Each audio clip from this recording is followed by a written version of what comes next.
হে কবুতর পিপল, নমস্কার। আশা করি সকলেই ভালো আছেন। লফটে ঢোকার আগে আপনাদের আমি আমার টমেটো গাছগুলো দেখাই। আমি আরও 1.5 থেকে 2 সপ্তাহ আগে আপনাদের যে দেখাইছিলাম, শুভঙ্কর অলরেডি সকালে এই টমেটোগুলো তুলছে।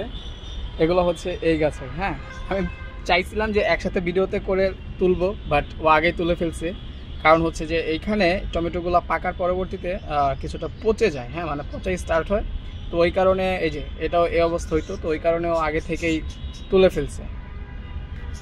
বেশিরভাগ টমেটোরই এখান দিয়ে এই অবস্থা। এখন আমরা অ্যাকচুয়ালি বুঝতে পারতেছি না যে কোনো কীটনাশক ইউজ করি নাই বিদায় কী অবস্থা বা কোন কারণে। হ্যাঁ, আবার কাঁচাগুলার মধ্যেও কিছু কিছু আছে। হ্যাঁ, এই হচ্ছে অবস্থা।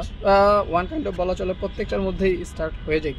দেন এই যে কাঁচাগুলো আবার ঠিক আছে, বাট দেখে মনে হতেছে এখান দিয়ে স্টার্ট হবে। এটা কোনো রোগ বা কি শিওর আমরা বলতে পারতেছি না। এই যে এটার মধ্যে হচ্ছে। হ্যাঁ, তো এইখানে দেখেন অলরেডি পিকে পচা স্টার্ট হয়ে গেছিলো। দ্যাটস ওয়াই শুভঙ্কর যে কাজটা করছে সকালবেলা তুলে নিছে। আর এইখানেও কিছু গাছ আছে অলরেডি মরার অবস্থা, মানে ফলন শেষে অ্যাকচুয়ালি গাছের যে অবস্থা হয়। ওয়েল, ভালোই টমেটো হয়েছে এ পর্যন্ত। কয়েকবার এখান থেকে নিয়ে খাওয়া হয়েছে টমেটো। ওকে, লফটের ভিতর ঢুকে খাবার টেনে রাখছি, এখানে খাবার দিব। তো এইখানে অ্যাট ফার্স্ট যে কাজটা করবো সেটা হচ্ছে যে ঘুঘুগুলারে বাইরে ছাড়বো। আসো আসো আসো, বের হও বের হও। আগে সব কবুতর বের হোক, দেন পরবর্তীতে এক এক কাজ স্টার্ট হবে। আর ওই হচ্ছে ওই যে জোড়া, ওদের যে বাইরে ছেড়ে দিয়েছিলাম, ওরা কিন্তু খাবার খায়। হ্যাঁ, ওরা ভালো পরিমাণ খাবার খায়, মানে শিখে গেছে। তো এক ফার্স্ট আমি যে কাজটা করবো সেটা হচ্ছে যে এক মুঠ খাবার নিছি, এক মুঠ খাবার নিয়ে এইখানে দিলাম। দেখি অ্যাকচুয়ালি কী হয় এখানে। আর ঘুঘুর বাচ্চাগুলো কিন্তু বাইরে এসে খাবার খায়। হ্যাঁ, তো এই ক্ষেত্রে আমি যে কাজটা করছি, ঘুঘুর এখানে কিন্তু আমি খাবার দিয়ে দিচ্ছি। হ্যাঁ, সরি, ঘুঘুর এটার ভিতরে কিন্তু আমি জল দিয়ে দিচ্ছি। তো এই যে ঘুঘুর বাচ্চাগুলো বের হইতেছে। ইয়াস, ওই যে এখানে সবজির বাচ্চাগুলা, সবজির বেবিগুলো ওই কর্নারে থাকে। মানে ওই জায়গাটা যেহেতু আপনার একটু মানে আড়াল, দেন লুকানো যায়, ওই কারণে অ্যাট ফার্স্ট বাচ্চা কবুতরগুলো ছাড়লে ওই কর্নারে যায়।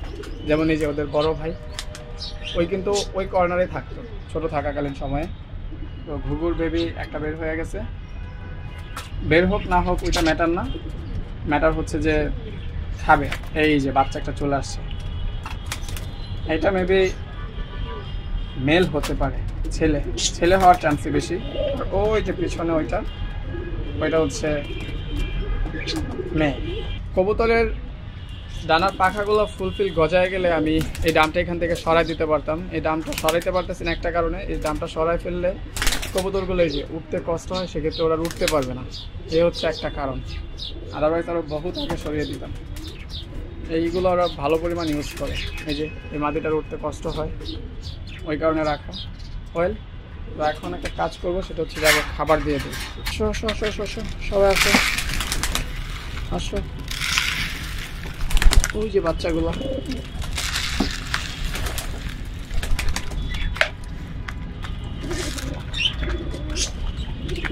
মোটামুটি সবাই খাবার দেওয়া শেষ। বাচ্চাগুলো এক করে আসবে।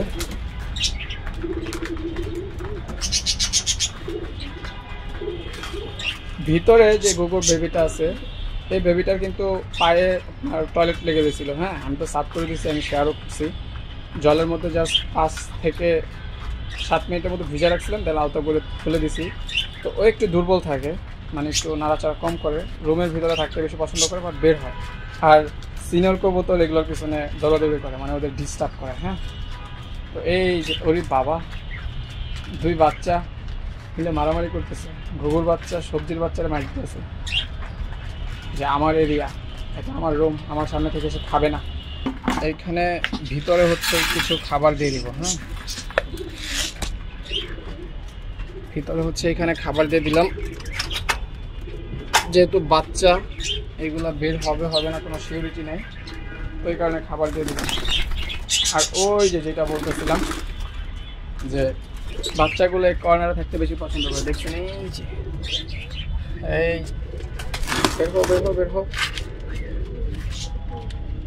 কোথায়? যাও যাও যাও যাও। এই তো সিনিয়র কবুতর খাওয়ার সময় অল টাইম আপনাদের মাথায় একটা কাজ মানে রাখতে হবে, সেটা হচ্ছে যে বাচ্চাগুলারে যদি দ্রুত খাবার খাওয়া শিখাইতে চান, ওরা তো আমি তো দেখছি যে ওরা ওদের প্যারেন্টসের সাথেই খাবার খাইতো, তো এই কারণে এরকমভাবে মানে বড় কবুতরের সাথে ছাড়তে হবে। ওয়েল দেখেন, যে লফটের ভিতর থেকে আমি বের হয়ে আসছি, বাচ্চাগুলোই যে সবজির বেবিগুলো এখানে এসে সিনিয়র কবুতরের সাথে খাওয়া শুরু করছে। ওনারা কিন্তু ওই চিপা থেকে বের হয়ে গেছে। আর ওই যে দেখেন ভিতরে যে খাবার দিছি, ঘুঘুর বেবি কিন্তু এখান থেকে নিজে একা খাবার খেয়ে স্টার্ট করছে, যেটার আপনার পায়ে একটু টয়লেট লেগেছিল, তো এই কারণে ও একটু ঝিম মেরে বসে থাকতো। ঠিক আছে, ও কিন্তু নিজে খাচ্ছে এবং প্যারেন্টস এখান থেকে এসে কিন্তু খাবে। আর এই যে আরেকটা ঘুঘুর বেবি, ঠিক আছে, ওর সাথেরটা, ও কিন্তু পুরো লক ঘুরতেছে। বাচ্চা থাকাকালীন সময় অ্যাকচুয়ালি যেগুলা বাচ্চা থাকে ওরা অ্যাকচুয়ালি এরকম করে, মানুষের সাথে যেহেতু খুব বেশি আন্ডারস্ট্যান্ডিং ওদের হয় নাই, তো এই কারণে একটু ভয় পায়, বাট আস্তে আস্তে আস্তে আস্তে সব ক্লিয়ার হয়ে যায়। যেমন এই যে এখানে বেবিগুলো খাইতেছে, আর ওর পেট ভরা, ও সাইডে পুরো লক ঘুরে ঘুরে দেখতেছে কী অবস্থা।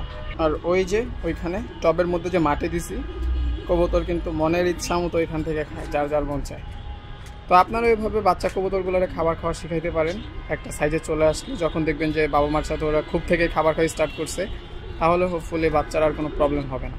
আর সামনে কিছুদিন 4 থেকে 5 দিন বা 1 সপ্তাহ পরে আমি যে কাজটা করবো, ওদের পাখা কেটে দিব, তাহলে কবুতর হারানোর কোনো বিন্দুমাত্র ভয় থাকবে না। ওয়েল, তো এ হচ্ছে আজকের ভিডিও। দেন পরবর্তীতে দেখা হবে নেক্সট অন্য কোনো ভিডিওতে। সে পর্যন্ত ভালো থাকবেন আপনাদের সকলের পেটস। নমস্কার।